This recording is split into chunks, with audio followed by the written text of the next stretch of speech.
La idea de esta plática precisamente se refiere a esta última publicación, que es un pequeño folleto, podríamos decir, que surgió precisamente por esta necesidad de muchos profesores que de repente tienen que enfrentarse a situaciones muy diversas y complejas.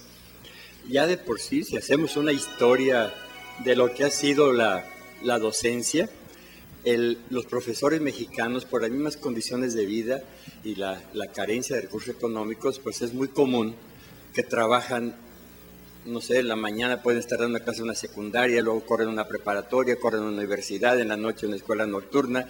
O sea, de por sí ha sido un trabajo como muy complejo y hasta cierto punto, puedo decir, complicado, ¿sí? Ya más por cuestiones académicas, por cuestiones de subsistencia.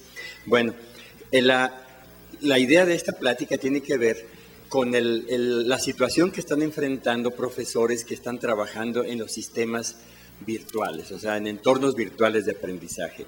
Que decíamos, si de por sí ya viven una situación muy compleja, con tantas funciones que tienen que desempeñar, ahora además se ven involucrados en diversos ambientes educativos. La inquietud surge sobre todo porque en el caso de la Universidad de Guadalajara, nada más en el sistema de universidad virtual tenemos más de 400 profesores trabajando en entornos virtuales, además de otros miles más que trabajan en modalidades mixtas en la universidad.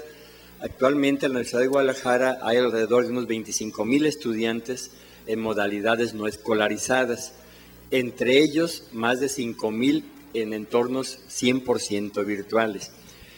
Y los profesores generalmente están en todas las modalidades y en todos los entornos.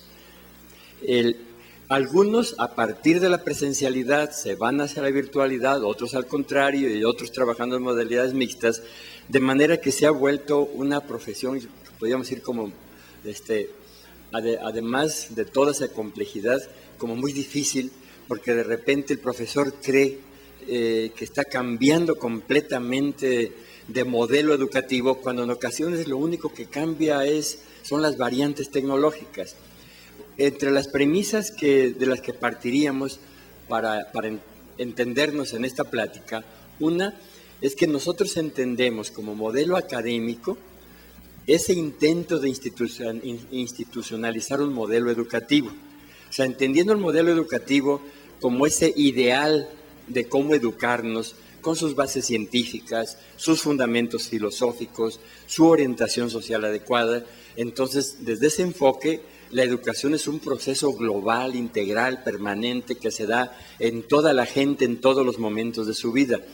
Y diferenciarlo de lo que es la educación institucionalizada, por la que las personas pasamos nada más un tiempo de nuestra vida y en algunos espacios, y algunos nunca pasan. Para darnos idea así como cuantitativamente del concepto, por ejemplo, en México creo que habemos algo así como más de 110 millones de mexicanos, pero metidos en las escuelas hay solo 30 en este momento. Eso quiere decir que cerca de 80 millones de mexicanos no están en las escuelas. Algunos estuvieron una parte de su vida y otros nunca estuvieron ni van a estar.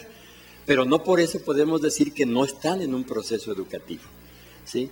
A veces confunde porque tenemos una secretaría que se llama de educación y que se debería llamar dirección de escuelas, porque no es cierto que se encargue de la educación de los mexicanos, se encarga de las escuelas, pero no de la educación. Y la muestra la podemos ver en la televisión, en el radio, en la calle, en las ciudades que no son educadoras. Bueno, pero esto es para situarnos. Cuando nosotros hablamos de docencia, nos estamos refiriendo al educador supuestamente profesional que trabaja con ciertas bases científicas, con una orientación metodológica y capacitado tecnológicamente para el ejercicio de su profesión, igual que un médico, que cualquier otra profesión. O sea, basado en este concepto, entonces diríamos que educadores somos todos, pero educadores profesionales ya son menos, ¿sí? Por lo pronto, nada más en educación básica hay como 1,250,000 que es supuestamente profesionales. Una cosa es que cobremos como profesionales, otra cosa es que seamos profesionales, ¿sí? Ahora, esta frase, que a veces puede sonar así como un poquito cursi, pero nos ayuda, ¿sí? Dice, cuando hablamos de docencia significativa, lo planteamos aquí como esa docencia profesional que le da sentido al aprendizaje. O sea, no podemos nosotros hablar de aprendizaje significativo si no está avalado, apoyado por una docencia significativa. Y en ese sentido, que tenga sentido para quien aprende. Ahora, por eso, esta frase decía, con sentido para la vida, que se manifiesta como una respuesta a quienes en sus deseos de aprender parecen decir, ayúdame a aprender, ayúdame a saber vivir. O sea, cuando una persona aprende por su gusto, él tiene la esperanza que ese aprendizaje le va a ayudar a vivir mejor. Por eso va y toma un curso de inglés, un curso de cómputo, un curso de cocina, un doctorado, una maestría, siempre cuando es una motivación intrínseca, o sea, no es una obligación ir a la escuela, sino cuando va motivado por sus propios intereses, la persona va creyendo, va esperanzado de que con ese aprendizaje va a vivir mejor que antes. Entonces, docencia significativa sería cuando ese apoyo que damos a quien aprende realmente le va a ayudar a vivir mejor. De otra manera, podemos hablar de muchas cosas, pero no de una docencia que tenga sentido. Ahora, este significado de la docencia no es fácil. Aquí, en esta presentación, la idea es plantear diferentes problemas de esta complejidad. De alguna manera está tomado el concepto de complejidad que maneja Edgar Morin, Ciurana y otras personas más o menos por el mismo enfoque. Por ejemplo, una es la multidimensionalidad de los procesos educativos. O sea, ya de entrada, un profesor se enfrenta al menos con 4 situaciones. Y cada uno se dedica a veces a una sola dimensión. Es un profesor, para que lo entienda, debe verlo, el proceso profesional en todas sus dimensiones. Por ejemplo, hay profesores que se preocupan solo por el objeto que va a ser estudiado.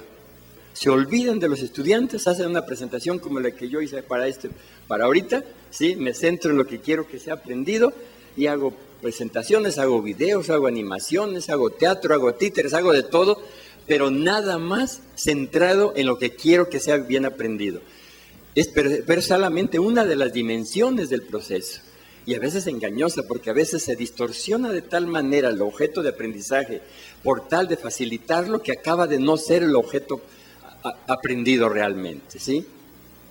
Yo en esto recuerdo mucho una anécdota de un amigo argentino que trabajó en África y nos contaba de que trabajando en unas comunidades indígenas en África les presentaban el problema del mosco del paludismo y les presentaban los carteles con los dibujos y todos, pero veían que la gente no se preocupaba. Dice, bueno, ¿y no les preocupa esto? Dice, no, es que ese animal no existe aquí. Dice, hay unos parecidos, pero así de pequeños. Porque ellos se los presentaron en una pantalla así como de 2 metros de grande, ¿sí? Ahora, esto que parece así como irreal, pero es parte de la realidad. O sea, que a veces nos esforzamos tanto en presentar el objeto de estudio que lo distorsionamos bueno, pero esa es solo una dimensión. De esta multidimensionalidad hablamos también otra dimensión tiene que ver con la persona que aprende. O sea, en lugar de preocuparse por el objeto que va a ser aprendido, preocuparse por la persona que va a aprender, por saber cómo aprende, cómo potencializar su proceso de aprendizaje, o sea, cómo ayudarlo a aprender mejor. Esa es otra dimensión, pero solo una. Para mí más importante que la primera, más importante que el objeto de estudio, ayudar a quien aprende, pero de todas maneras es incompleta.